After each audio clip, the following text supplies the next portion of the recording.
శ్రీ గురుభ్యో నమ. అందరికీ నమస్కారం అండి. ఇవాళ సూర్యగాయత్రి అని చెప్పేసి ఒక మంత్రం మనకి వేదాల్లో చెప్పారండి.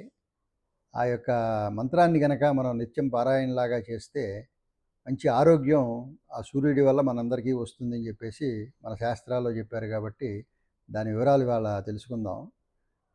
మనకండి ఆరోగ్యం భాస్కరాదిచ్చేద్ అని చెప్తారు. అంటే ఆరోగ్యం భాస్కరుడి ద్వారా అంటే సూర్యభగవానుడి ద్వారా అందరికీ వస్తుందని చెప్పేసి ఈ యొక్క వేదవాక్యం అర్థం అన్నమాట. అందువల్ల నిత్యం సూర్యపరార్థన సూర్యుడికి నమస్కారం చేసుకుంటే మనకి మంచి ఆరోగ్యం కలుగుతుంది అని చెప్పేసి విశ్వాసం ఉందన్నమాట. అయితే మనకి ఈ యొక్క ఆరోగ్యం అసలు ఎందుకు పోతుంది, లేకపోతే వచ్చిన అనారోగ్యాన్ని ఎట్లా తగ్గించుకోవచ్చు అనే దానికి ముందు ఆలోచించి ఆ తర్వాత నేను ఆ మంత్రం మీకు చెప్తానండి. అది డిస్క్రిప్షన్ బాక్స్లో కూడా మీకు నేను ఇస్తాను అర్థంతో సహా. అందరూ కూడా దాన్ని జాగ్రత్తగా చూసి అది ఎట్లా చేయాలి అనే దాన్ని కూడా నేను చెప్తాను.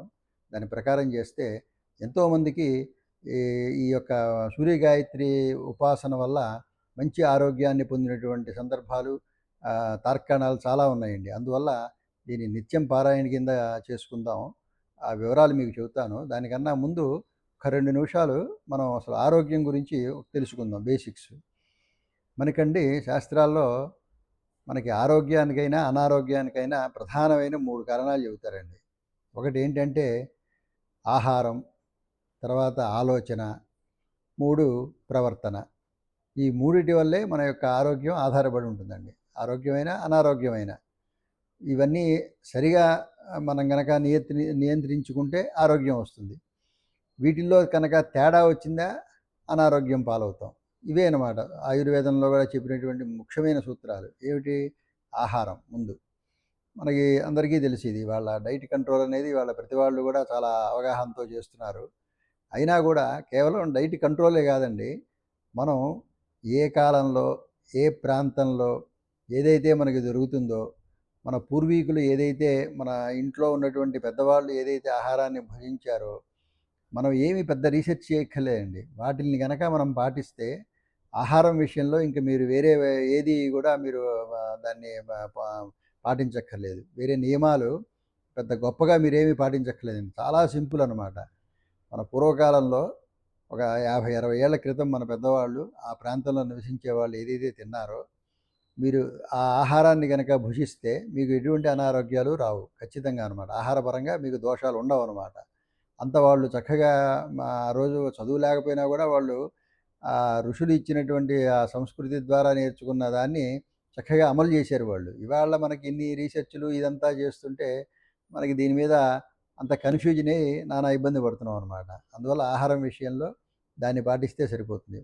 రెండోది మనకి ఏది పడుతుంది, ఏది పడదు కొంచెం మనం అబ్జర్వ్ చేసుకుంటే తెలుస్తుంది. మన యొక్క శరీర తత్వంతో మనకి ఏది ఉపయోగిస్తుంది, ఏది ఉపయోగించదు. అట్లాంటి ఉపయోగించిన వాటిల్ని పక్కన పెట్టి మంచిగా మనకి ఏదైతే తింటే హాయిగా ఉంటుందో దాన్ని గనక మనం భుజిస్తే ఆహారం విషయంగా దోషాలు రావు. రెండోది ఆలోచన. ఇది చాలా ముఖ్యమైనదండి.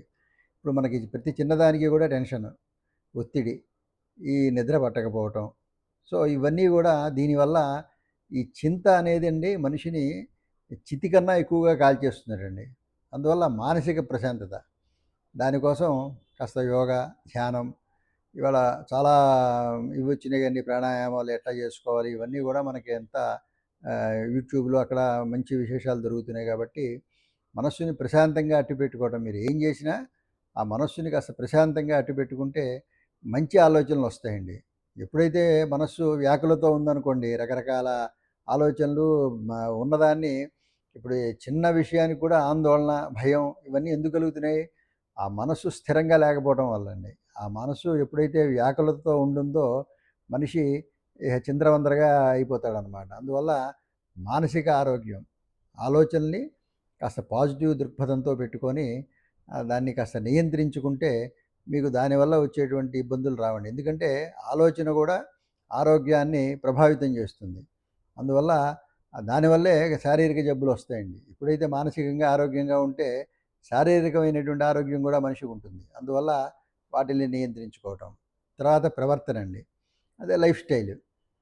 ఎన్నింటికి పడుకోవాలి, ఎన్నింటికి లేవాలి, కాస్త వ్యాయామం చేయటం, కాస్త ధ్యానం, పూజ పునస్కారం చేసుకోవటం, ఇవన్నీ కూడా మన నిత్య జీవితంలో గనక మనం ఈ యొక్క ప్రవర్తనని గనక మనం ఒక క్రమశిక్షణగా క్రమబద్ధంగా గనక పెట్టుకుంటే మనకి ఇంకా జీవితం సాఫీగా వెళ్ళిపోతుంది. అనారోగ్యం అనేది అకస్మాత్తుగా ఎవరికీ రాదనమాట ఇవి గనక పాటిస్తే.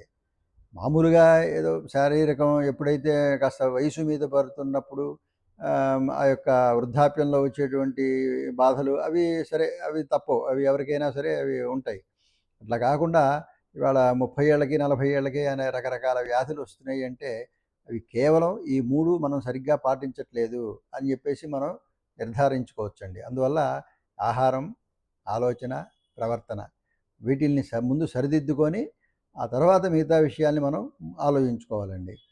అందువల్ల సరే ఇట్లా చేస్తున్నాము, అయినా కూడా మనకి వచ్చిన ఆరోగ్య సమస్య పోవట్లేదు, ఆరోగ్యంగా ఉండాలి అని చెప్పేసి అనుకుంటానికి మనకి ఈ వేదాల్లో ఈ యొక్క సూర్య గాయత్రి మంత్రాన్ని మనకి చెప్పారనమాట మన ఋషులు.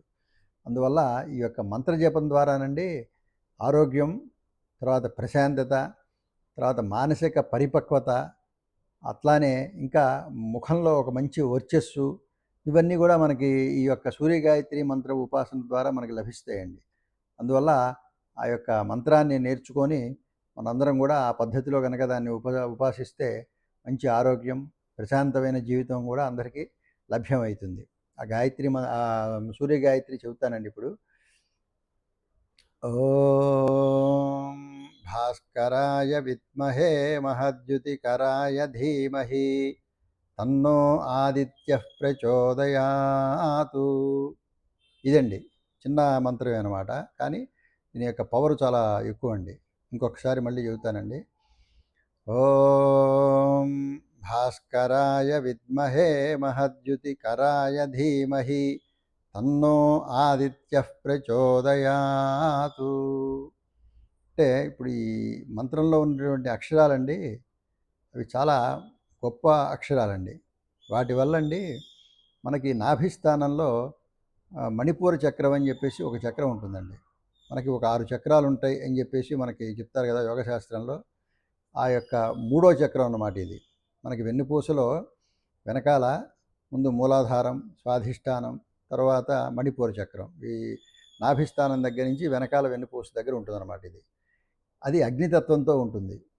సూర్యుడు కూడా అగ్నితత్వం కదా. అందువల్ల ఈ యొక్క మంత్రం కనుక చదివితే ఆ యొక్క మణిపూర చక్రం యాక్టివేట్ అయ్యి అక్కడి నుంచి మీకు నాడులు 72,000 నాడులు ఉంటాయండి. ఆ 72,000 నాడుల్ని కూడా ఉత్తేజం చేసి మీకు ఉన్న ఆరోగ్య సమస్యల్ని పోగొట్టి కొత్త అనారోగ్యం రాకుండా మనిషిని కాపాడుతూ ఉంటుందన్నమాట. అందువల్ల ఈ యొక్క సూర్య గాయత్రి మంత్రం అంత గొప్ప విశేషంగా చెప్పారు మన వాళ్ళు. దీన్ని ఎట్లా చేయాలంటే ఉదయం పూట మీరు సూర్యోదయం సమయం అండి, అంటే దాదాపు 5:30 దగ్గర నుంచి 6:30 మధ్యలో అనమాట. అంటే అది ఆ కాలం బట్టి మారుతూ ఉంటుంది కదా. కొంచెం ఎండాకాలం అనుకోండి తొందరగానే సూర్యోదయం అవుతుంది. అదే శీతాకాలం కాస్త 6, 6:20, 6:10 ప్రాంతాన్ని బట్టండి చూసుకోండి. ఆ గంట టైంలో మీకు సూర్యోదయం టైంకి కాస్త అటు ఇటుగా సూర్యుడికి ఎదురుగుండా నించొని, తూర్పు వైపు కదా సూర్యుడు ఉదయించేది, ఆ తూర్పు వైపు నించొని ఆయన్ని చూస్తూ ఆ యొక్క కిరణాల మీద పడుతూ ఉండాలండి.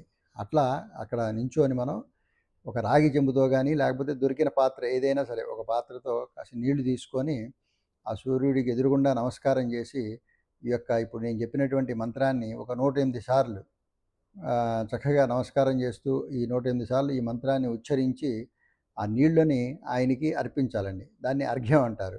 సూర్యుడికి ఆ అర్ఘ్య ప్రదానం అనేది చాలా ముఖ్యమైనటువంటి సేవ అండి. అందువల్ల ఈ మంత్రం జపించటం, ఆ యొక్క నీళ్ళని ఆయనకి అర్ఘ్యంలాగా వదిలిపెట్టి నమస్కారం చేసుకుంటే మీకు ఆరోగ్య సమస్యలు పోవడం ఒకటి. రెండోది మంచి వర్చస్సు అండి. ఎందుకంటే కళ్ళు కూడా సూర్యుడు ఇచ్చినటువంటి ఇదనమాట. ఆ కళ్ళు ఆ కంటి చూపుకి కూడా ఆయనే దేవుడండి. అందువల్ల ఆయన్ని ప్రార్థించటం వల్ల మనిషికి ప్రకాశం ఎక్కడి నుంచి వస్తుందండి? కంటి ద్వారా వస్తుందండి.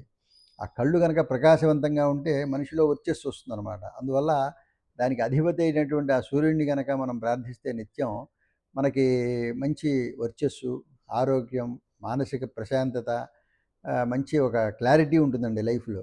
అందువల్ల ఈ యొక్క ఉపాసన చేసి ఆ లబ్ధి అందరూ పొందాలని చెప్పేసి చెప్తున్నాను.